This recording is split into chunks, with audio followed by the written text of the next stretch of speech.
You know, I've never asked you this before, but when was the first time you ever shot a gun? I was 11 years old at my granddad's farm. Everyone's shooting shotguns, and I was finally old enough too. So I was like so excited when my dad handed me that shotgun. Couldn't wait. What about you? I was 25, in law school, and I was terrified. You were? Yes, unbelievably terrified. You have to tell me more about that I will later not, on. and I can't believe I just told the world that. You admitted it. Yeah. Well, I'm Colion and Noir, And I'm Amy Robbins. and this is Noir.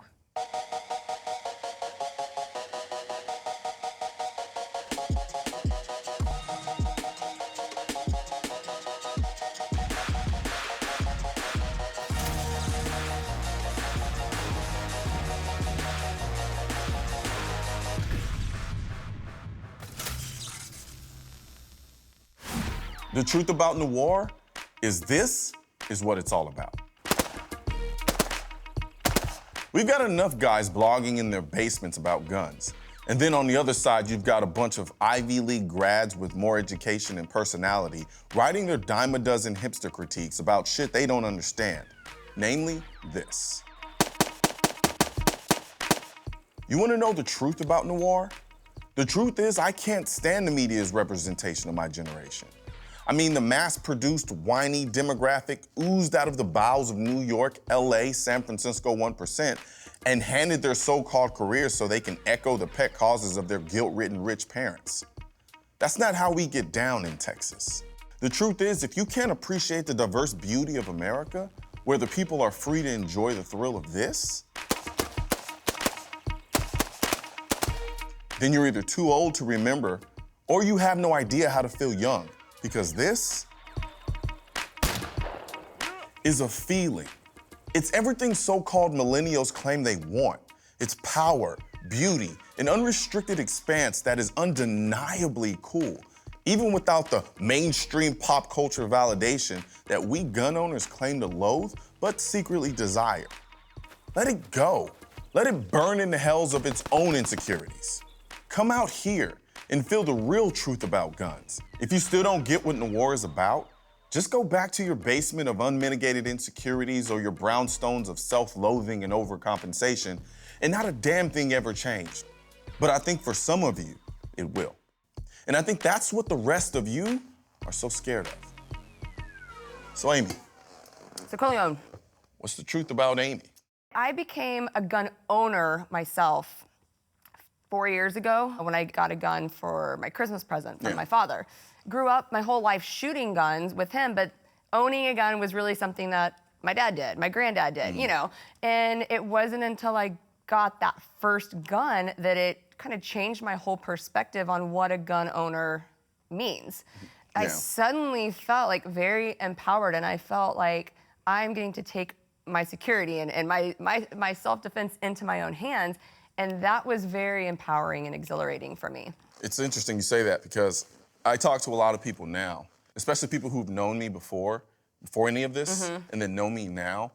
Now they feel comfortable because they know me, coming to me and talking about the gun world and stuff like that. Sure. And when we say the gun world, and I hate saying it sometimes because it seemingly makes it so distant, kind of like the gun world. Like the price of admission is you have to know this, you have to know this, you have to know this, and you have to know this. That's how I felt, and we talked about that. At the very first, I'm like, I don't know, I'm a gun owner, but I am not in that world. Like, I thought it was a world. I thought it was a group of people, a community that I wasn't necessarily a part of because I didn't know everything there was and still don't know everything there is to know about guns. But what I've realized is I am still a part of that group that is very pro-Second Amendment, pro-gun rights. And it's been so fun watching this transition with all of my friends who have now come out of like the gun closet after they've watched the first couple episodes, and they can't wait to tell me about the gun that they own, or they can't wait to say, I want to go with you to that really cool gun range that you were talking about the other day. So this has been very fun and exciting for me and just opened up a lot of new doors. And then that brings out another point is, for people on the other side, they look at this and they're like, wait a minute, what are you doing? You're glorifying an evil, violent, dangerous tool. And I get it. I do. it's from a position of ignorance. Right. But I understand it. I understand the misconceptions. And I mean the people who are intellectually honest about it. Not the people who have an agenda and are trying to force feed information down people's throats so they can get their way. I'm talking about people who are genuinely like, yeah, I don't know. But when you take it out of the context of seeing guns utilized in violent movies, seeing guns on the news because some guy decided to rob someone or somebody killed someone or there was a home invasion or some nut job walks into a school and kills up a ton of kids, those things are wretched, they're disgusting, they're violent, they're horrible. However, that gun put in the hands of somebody else who's actually responsible, who actually does the right things, which is the majority of people on this planet, because if it wasn't, it wouldn't be such a big deal when somebody does something wrong with the gun.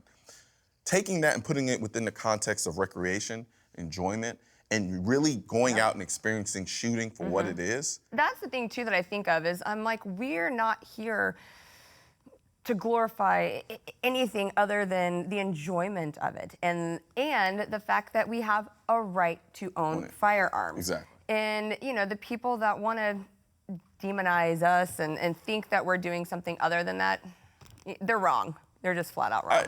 And they are. But there are some people out there and some media outlets out there who feel like their voice is the only voice, and that if you don't look at guns the way that they do, then you're not a real gun person. There's nothing You're just wrong a with thinking poser. that guns are cool. Even if Hollywood, they want to speak out against it, they're still making guns cool in the movies. You know what? You bring up another good point. I want to address some of that in our next segment.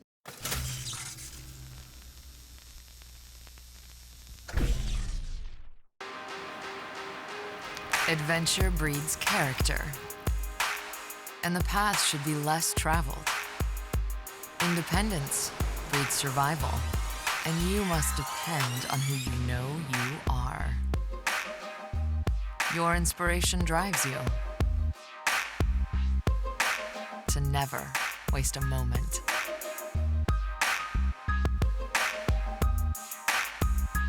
As a pioneer, an advocate, a gun owner, it's time to celebrate your lifestyle every single day.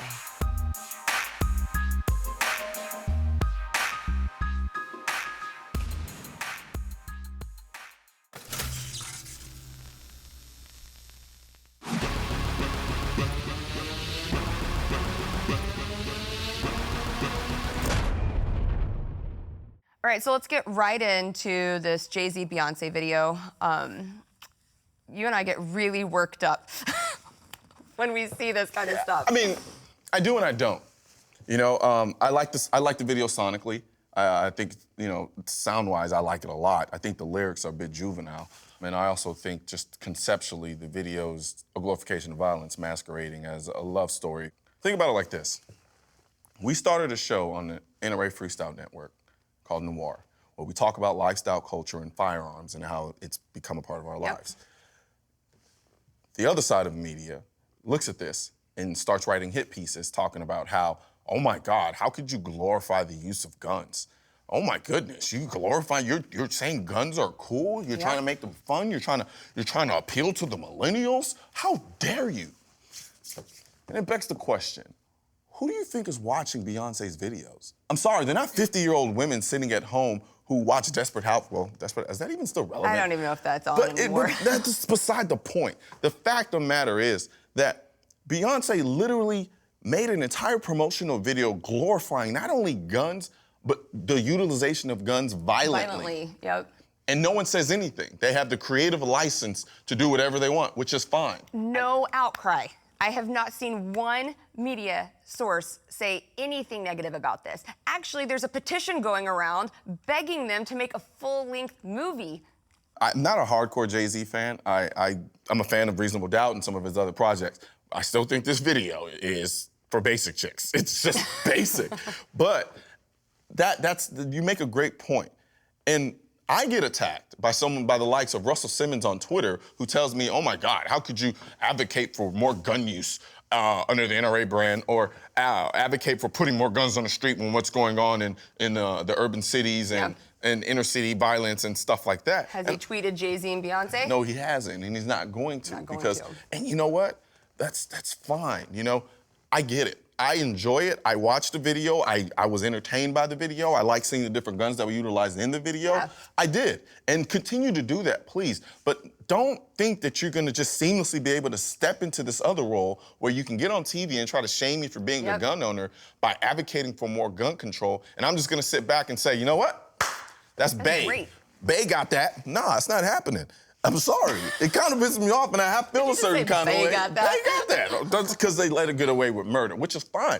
Fine. You love Beyonce. She's awesome. She's an awesome talent, and I have nothing but respect for her. But she's not Jesus. So I have to get on my soapbox once again and really just kind of say, you know what? This is getting a little bit out of hand. Because it's one thing to be hypocritical and be a little bit insidious about it, but now it's at the point where it's disrespectful because you're blatantly like, yeah, they can do that, you can't. Yep. And that's a double standard, and that's something that we've been dealing with for a long time, and I'm sure we could literally talk about that on an entire episode. Yeah. Which I'm sure you will. And oh, absolutely. And I guarantee you that when I get in my car, I'm probably gonna listen to the song on the way home.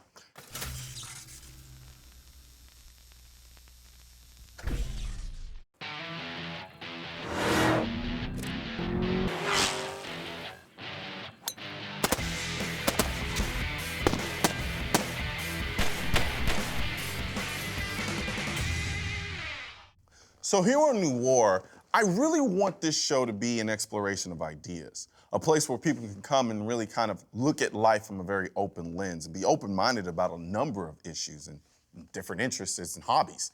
And there are a ton of people out there in the world who have never shot a gun before but are interested, they're intrigued, but they're kind of scared. And I think that there's probably no better person on the planet, or at least in my world, that I can think of who would be better served to take people like this and to show them different aspects of life, whether it be the gun, driving a car, or any other new experience, and presenting it and teaching them something complex in a very fun and entertaining manner, than my good friend, LaSort. Yep.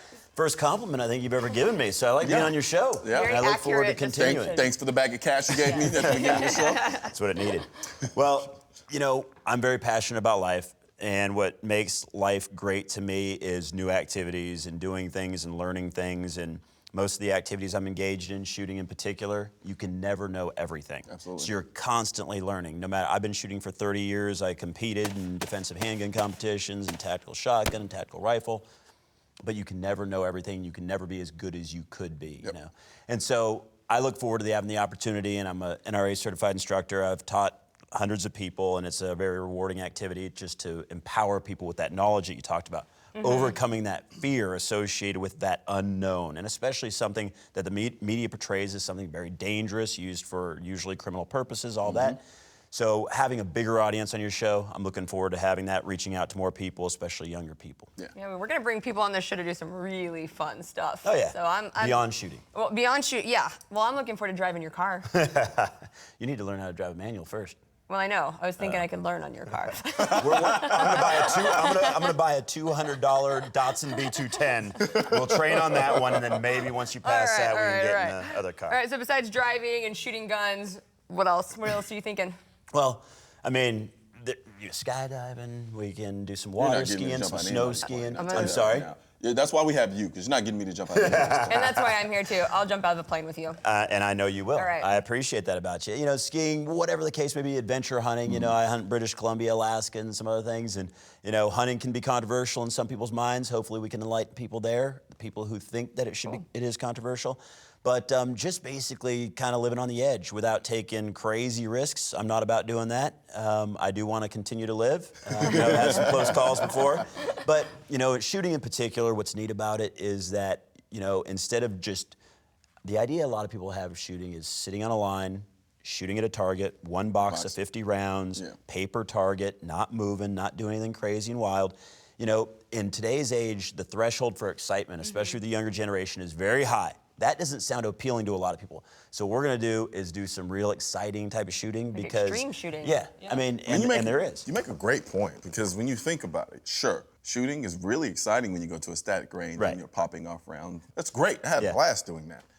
Once you break that and you start shooting in a 180-degree environment, oh, dude, like I can't go back. Yeah, like, doing mag changes, moving, shooting from the ground, shooting around barricades. I can't wait to go do that. Shooting on a timer. Is there anything more adrenaline-inducing, you'll find out soon, than having a shot timer go off with people watching, see all your mistakes, everything else, you're there for the world to see, or at least you would think that you have. But to me, I mean, you can go into mental freeze when that timer goes off and the pressure's on, and it's such a cool experience. It makes everything else in life seem easier. Now, there's lots of other stuff, whether it's driving for lap times or trying to beat your friend on a lap or whatever the case may be, trying to ski down a hill faster than your buddies. But it's about competition in a lot of respects, but it's also about gaining skills. You know, you bring up a good point, and what it brings to mind is a quote that I love from one of my favorite movies, Troy. And in the movie, Achilles says, the gods envy us because our lives are shorter. We're not eternal, you know, so everything in the world is that much more beautiful to us.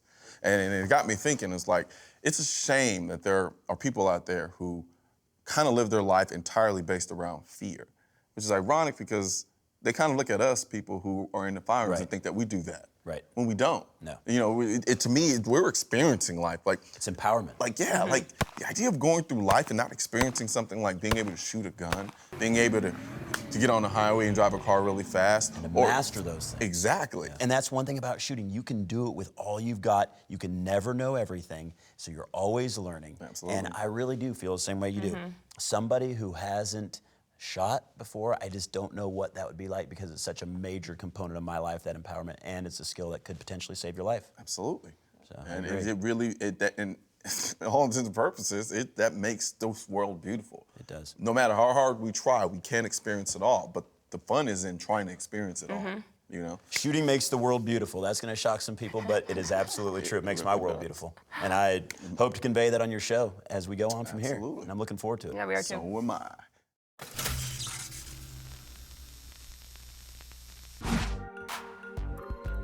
She doesn't look away because she's shy. She just doesn't play your games. When overlooked, it's not a bother, because she knows what she's made of.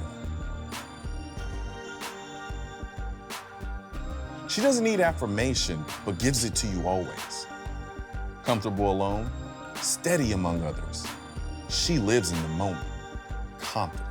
She leaves you sad for all of the moments you missed, but grateful for the thrills ahead. Beautiful. Not Miss America beautiful. Tank top, tights, natural beautiful. She's independent, athletic. She hangs with the marathon runners, the yoga masters, and the gamers. Her future's mapped out, but her days are wide open. Because hidden underneath is an adventure. She is the Daniel Defense M4A1.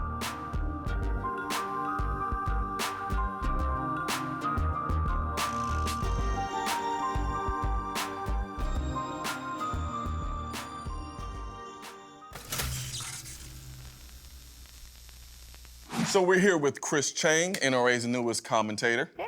How's it going, man? Oh, great. Happy to be here. So how's life treating you so far now, being a brand new commentator? It's been a lot of fun, and I think for me it's been a really fun challenge to find the untold stories of gun culture and giving a voice to some of the marginalized groups in our society. And really at the end of the day, it's how can I move the needle and help contribute in a positive way to the national dialogue and make people think more about this issue in ways that they haven't before. Well, I have a couple of things I want to get off my chest.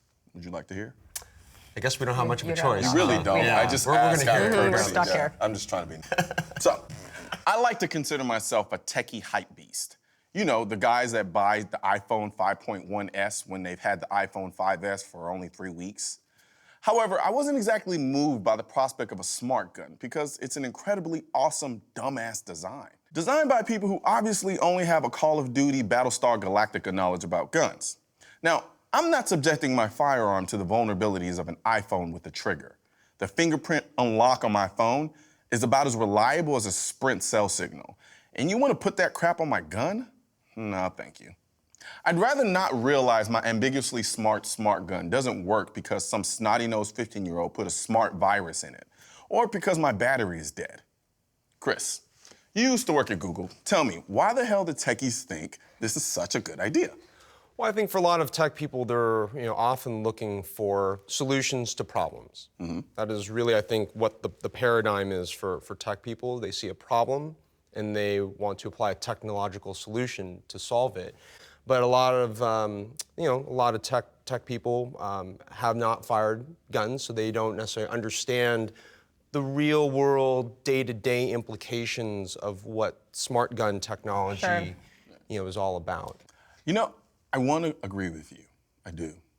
The only thing that's challenging me is the thought that, you know what? I think this is just another money-making ploy. Before you know it, we'll have smart guns with data plans.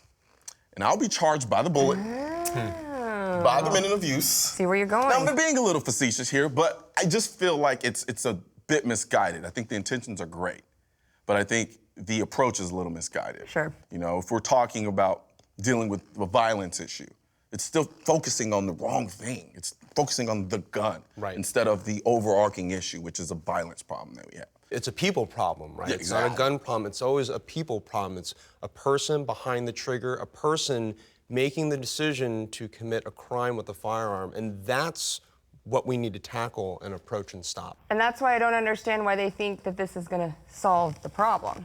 Mandating that all guns turn into smart guns just, to me, isn't going to work. That's another thing, too. That's actually where we have issues. Because I don't have a problem with the smart gun in and of itself. Right. If you want to buy a gun that only fires when you fire or when you have a bastardized version of a Casio watch on your hand, fine, do that. But making that the only option for me is when we have issues. It's like saying I can only drive a black car. I'm going to be pissed. Well, not really, because all my cars are black. But yeah, well, I realize that you're not the only one that thinks that. I literally unleashed a firestorm when I posted a picture of a smart gun on my Instagram, and oh my gosh, I didn't realize how many people out there just absolutely hate even the thought or the idea of bringing smart guns into this world because of the doors that it could open, Yeah. Like what's going on in New Jersey. I think the real issue, though, is not so much that they hate the gun. I think a lot of them secretly, they're like closet smart gun lovers a little bit. They're curious, The problem is the overarching issue is, are you going to try to make this be the only gun I can own? If you eliminate that, then that's not even an issue. This is great. This is a cool gun. I'm only saying from the standpoint of it looks good. Yeah. And people would have thought that. Well, like you're saying, there's so much emotion in the whole smart gun debate, and I think we're almost experiencing, what we see in the general gun debate, that there's emotions involved, and the rational side is not always front and center as I feel it should be. But like any disruptive technology that comes out, we'll figure it out. I'm confident that freedom will prevail and that smart guns will not be mandated in our country. As long as Sprint does not become a provider of smart guns, I'm fine. Then you're good. Yes, this coming from a guy who's with Sprint. Well, thank you so much for coming on. Love hearing what you had to say. Absolutely.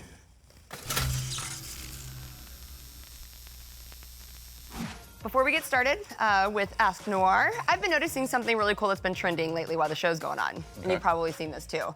Have you been seeing people send in their pictures on Twitter and Instagram of how they're watching Noir? Actually, we posted a couple of them, yeah. That is so cool. Thank you guys so much for all of your support.